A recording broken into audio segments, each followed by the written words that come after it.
नमस्कार फरीदाबाद, मैं हूं आपके साथ कृष्णा। पायनियर देख रहे हैं आप और इस वक्त मेरे साथ जुड़ी हैं डॉक्टर पुनीता हसीजा, जो कि एक गायनाकोलॉजिस्ट हैं। तो आज मैम से हम जानेंगे महिलाओं से जुड़ी कुछ समस्याओं के बारे में। स्वागत है मैम आपका। हाँ, हैप्पी न्यू ईयर आपको। Thank you so much. Ma'am, आजकल महिलाओं में एक समस्या है, बहुत आम हो गई है, ब्रेस्ट कैंसर जो है, और महिलाएं कैसे उसका आसानी से पता भी लगा सके, ऐसा कुछ बताइए। हाँ, डेफिनेटली जैसे जैसे जैसे आपकी डायग्नोस्टिक टेक्निक्स बढ़ती हैं तो हमें लगता है कि बीमारी का लेवल बढ़ भी गया है, बट डेफिनेटली बढ़ा हुआ है क्योंकि हमारे खान पान में और काफ़ी ये सब चीज़ें, पेस्टिसाइड ये सब आने से हमारे को डेफिनेटली कैंसर में भी बढ़ोतरी हुई है। और जो है कि लोग अवेयर भी हो गए हैं, जल्दी पता चल जाता है। तो सबसे जो सिंपल एक तरीका है वह ब्रेस्ट सेल्फ एग्जामिनेशन का है कि जो भी महिलाएं हैं उनको हम कहते हैं कि महीने में एक दिन, मतलब 30 दिन में एक बार 3 मिनट निकालें और अपनी फिंगर्स को ऐसे 3 बनाएं। और जो भी हमारा ब्रेस्ट को एग्जामिनेशन करने के लिए आप शुरू करें एक सर्कुलर फॉर्म में, आपको प्रेस नहीं करना है। लोग ऐसे करके देखते हैं क्योंकि ब्रेस्ट हमारी जो है वो पूरी फैटी टिश्यू है, तो वो गोल गोल आपको फील होएगा तो लगता है वो गांठ है। लेकिन गांठ के लिए पता करने के लिए कि हम अपनी जो छाती की वॉल है उसके अगेंस्ट इसको प्रेस करें और 1 2 3 गिने, फिर 1 2 3 करते करते ऐसे प्रेस करके अगर हमारी फिंगर और ब्रेस्ट वॉल के अंदर हमें कुछ गांठ महसूस होती है तो हम कहते हैं कि पेशेंट को जाके अपना आगे चेकअप कराना चाहिए। तो इस तरीके से हमें फिंगर को ऐसे 3 फिंगर्स लीजिए और उसको हार्ड प्रेस करना है। ऐसे नहीं करना, ऐसे पूरे सर्कुलेशन पहले आउटर, फिर अंदर और फिर निप्पल वाले एरिया में करें। उसके बाद अपने हाथों को ऊपर करें और अपने बगल में भी चेक करें कि कोई गांठें तो नहीं महसूस हो रही हैं। अगर आपको महसूस होती है तो इसको हम ब्रेस्ट सेल्फ एग्जामिनेशन बोलते हैं। और इसके अगर आपको लगता है तो हम चाहते हैं कि अल्ट्रासाउंड करवाया जाए, और अल्ट्रासाउंड में कुछ आता है तो फिर हम आगे मैमोग्राफी या फिर हम आगे और फर्दर टेस्ट के लिए बोलते हैं। और अगर उसमें कुछ गांठ आती है तो काफ़ी हद तक तो काफ़ी गांठें जो होती हैं वो एक बिनाइन होती हैं, मतलब नॉन कैंसरस होती हैं, बट ये विदाउट बायोप्सी हम नहीं बता पाते हैं। तो एक सिंपल आगे फिर अपने डॉक्टर से सलाह लेके ट्रीटमेंट स्टार्ट कराएं। मैम, एक समस्या और होती है महिलाओं में, अक्सर अगर उनको छींक आती है या खांसी होती है तो वो पेशाब निकल जाता है। ये एक आम समस्या है महिलाओं में। हाँ, यूजुअली ये समस्या थोड़ा एल्डरली पॉपुलेशन में ज़्यादा होती है और मोस्टली जब एक्चुअली प्रॉब्लम होती है कि जिनकी बहुत सारी मतलब डिलीवरीज़ के टाइम पे हमारा जो नीचे का हमारा हिस्सा है, मसल्स हैं, वो थोड़ी वीक हो जाती हैं। तो उसकी वजह से हमारा ये आपस में जो यूट्रस है, हमारा पेशाब की थैली है और हमारा जो पॉटी का रेक्टम एरिया है, वो सब आपस में एक दूसरे के साथ साथ होते हैं। तो एक पे भी प्रेशर आता है तो दूसरे पे प्रेशर आता है।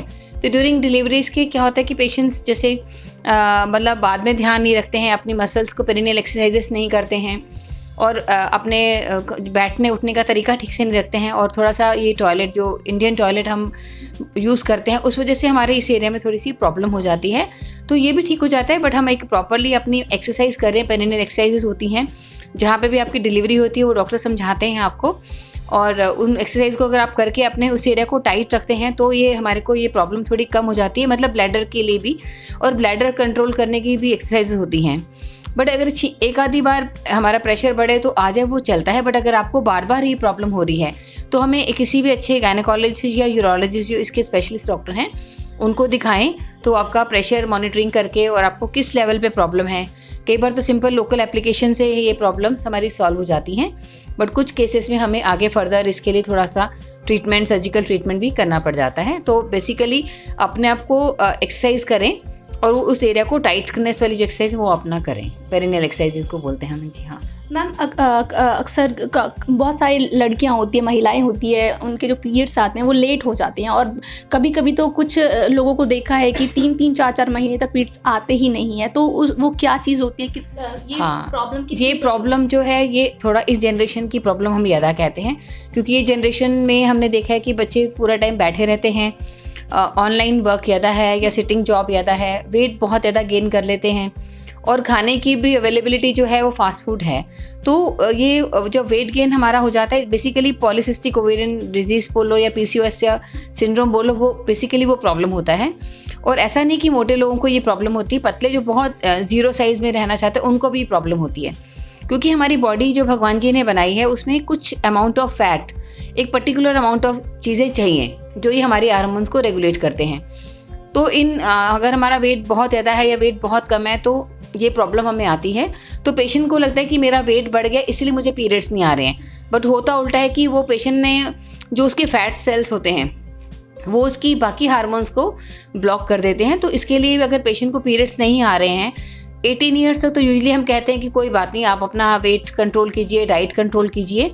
और बट अगर फिर भी 2-3 महीने नहीं आ रहे हैं तो एक सिंपल अल्ट्रासाउंड करवाना होता है। उसमें हमें पता चल जाता है कि हमारी जो ओवरीज हैं, अंडेदानी हैं, उसकी कंडीशन कैसी है, हमारे बच्चेदानी की कंडीशन कैसी है। अगर उसमें ज़रा सा भी PCOS या PCOD की प्रॉब्लम अगर हमें पता चलती है तो उसके लिए हम पेशेंट को काउंसलिंग करते हैं कि सबसे पहले तो हम कहते हैं कि अपना ऑप्टिमम वेट कीजिए, अपनी जो हेल्थ की लाइफस्टाइल है वो पूरा चेंज कीजिए, खाने पीने को बहुत अच्छा और हेल्दी खाना, वेजिटेबल्स हैं, सैलड्स हैं, फ्रूट्स हैं, एंड थोड़ा सा प्रोटीन में भुने चने, मूंगफली हैं, वो फ़िश वगैरह जो नॉनवेज लेते हैं वो लीजिए, और एक्सरसाइज करिए, पॉजिटिव थिंकिंग करिए। तो अगर वो सब चीज़ें आपकी के से बावजूद भी आप अपना वेट कम कर लेते हैं इन सब के साथ, तो फिर आपका पीरियड्स ठीक हो जाते हैं।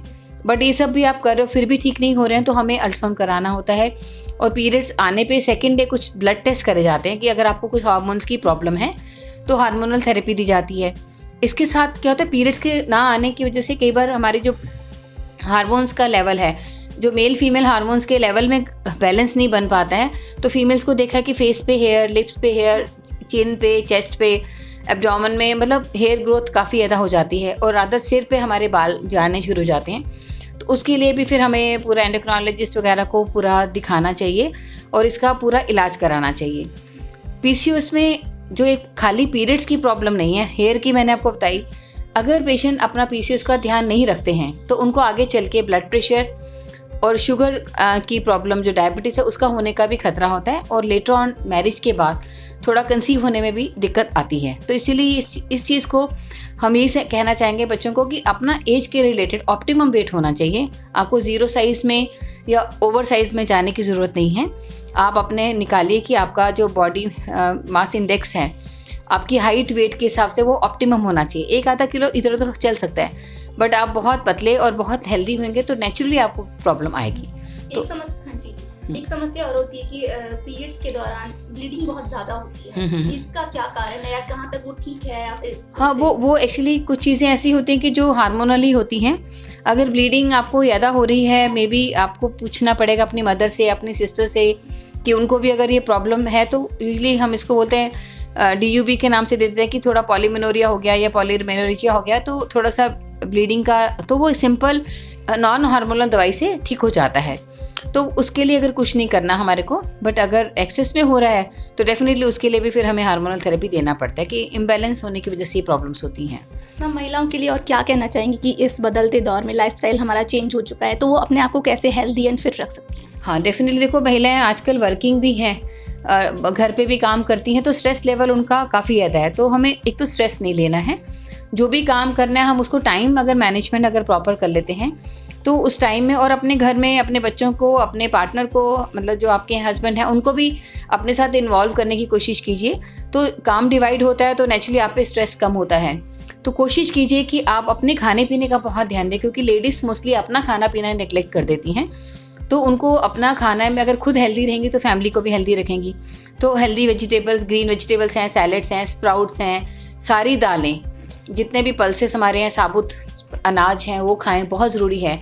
और दिन में कम से कम 5 कलर की चीज़ें, मतलब फ्रूट वेजिटेबल्स, उनको खाना चाहिए।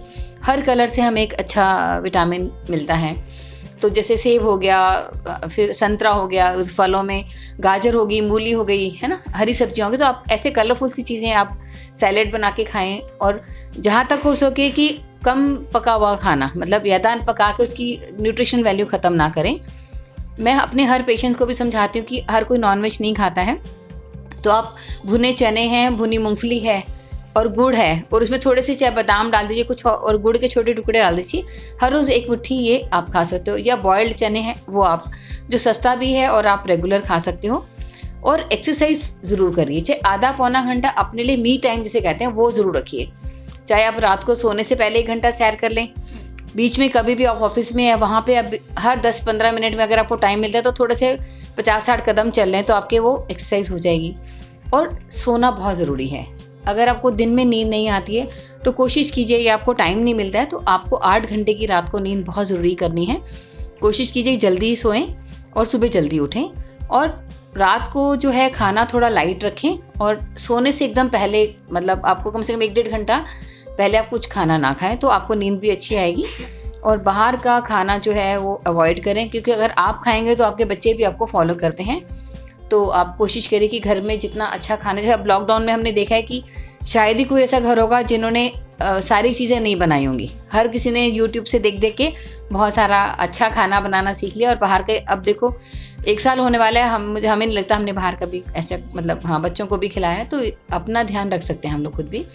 तो हेल्दी लेडी होगी तो हेल्दी फैमिली होगी। तो हमारे साथ जुड़ी थी डॉक्टर पुनीता हसीजा, जिन्होंने महिलाओं से जुड़ी समस्याओं के बारे में अवगत कराया। कैमरा पर्सन नम्रता के साथ संवाददाता कृष्णा, पायनियर हरियाणा।